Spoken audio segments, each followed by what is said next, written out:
नमस्कार, capital TV Uttar Pradesh देख रहे हैं आप। मैं हूं राधिका राज। आज की स्पेशल स्टोरी में हम बात करेंगे एक ऐसी खुशी की जो न सिर्फ उत्तर प्रदेश की धरती को रोशन कर रही है बल्कि पूरे भारत को गौरवान्वित कर रही है। जी हाँ, दीपावली, वो पर्व जो हर घर में खुशियों के दीपक जलाता है, अब विश्व की सांस्कृतिक विरासत का हिस्सा बन चुका है।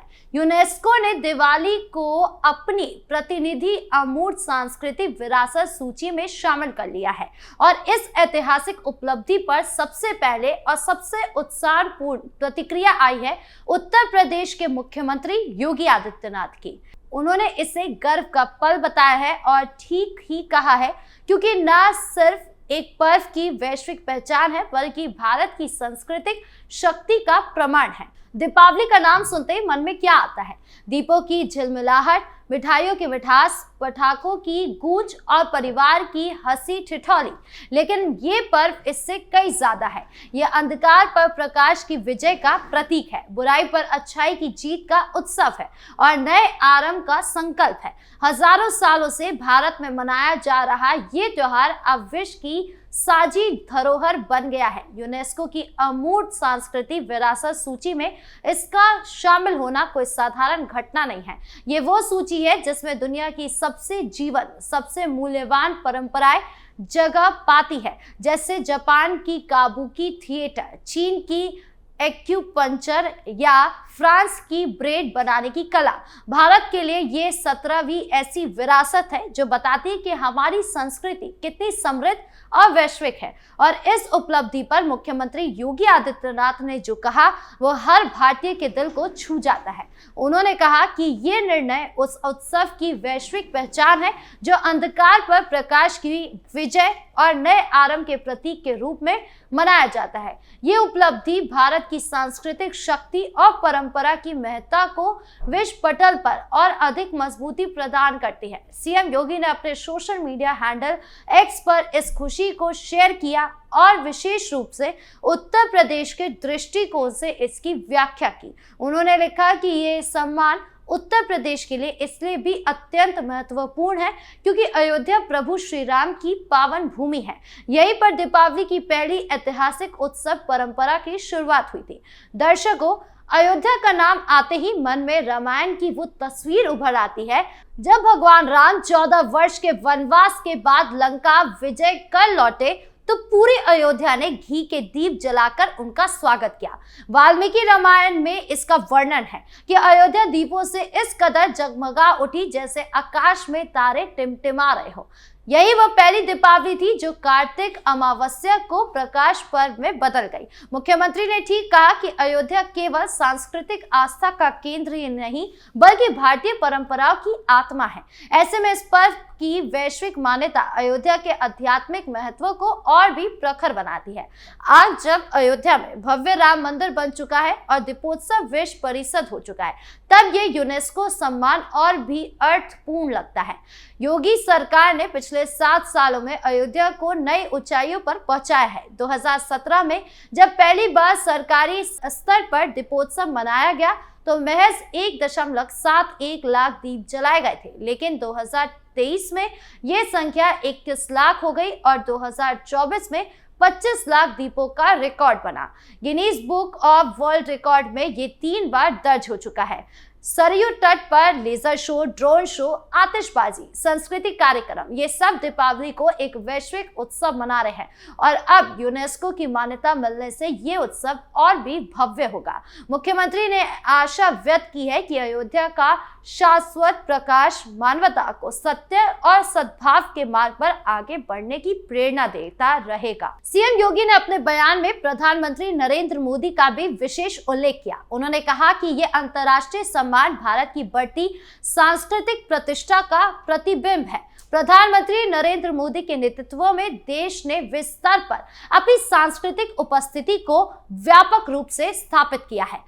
दर्शकों, ये बात बिल्कुल सही है।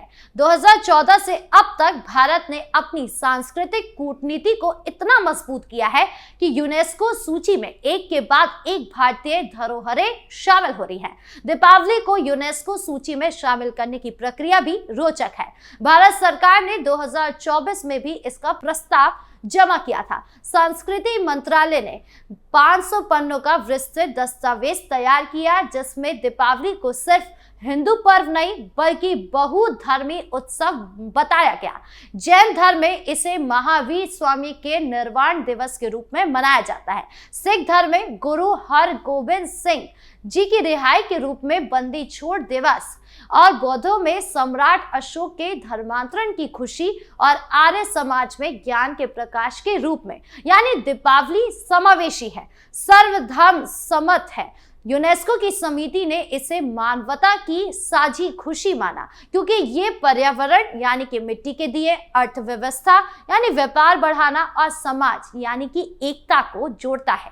दुनिया के 20 से अधिक देशों में प्रवासी भारतीय इसे मानते हैं। अमेरिका में व्हाइट हाउस में दीप जलते हैं, लंदन में ट्राफलगर स्क्वायर पर जश्न होता है, सिंगापुर में लिटिल इंडिया जगमगाती है। ये सम्मान इन सबको वैश्विक मान्यता देता है। मुख्यमंत्री ने कहा कि भारत की परंपराओं और उत्सव को विश्व समुदाय द्वारा अपनाया जाता सकारात्मक संकेत है। आज जब पश्चिमी दुनिया क्रिसमस और हैलोवीन को वैश्विक मानती है, तब दीपावली का ये सम्मान दिखाता है कि पूर्व की संस्कृति भी उतनी ही शक्तिशाली है। और जब बात दीपावली को यूनेस्को की विश्व विरासत बताने की आती है, तो अखिलेश यादव के 5 साल के शासनकाल यानी कि 2012 से 2017 को भी याद करना जरूरी है, क्योंकि उस दौर में अयोध्या और दीपावली की स्थिति देखकर आज हंसी भी आती है और गुस्सा भी आता है। उस समय अखिलेश यादव मुख्यमंत्री थे, सपा की पूरी सरकार थी, लेकिन अयोध्या की सड़कें टूटी पड़ी थी,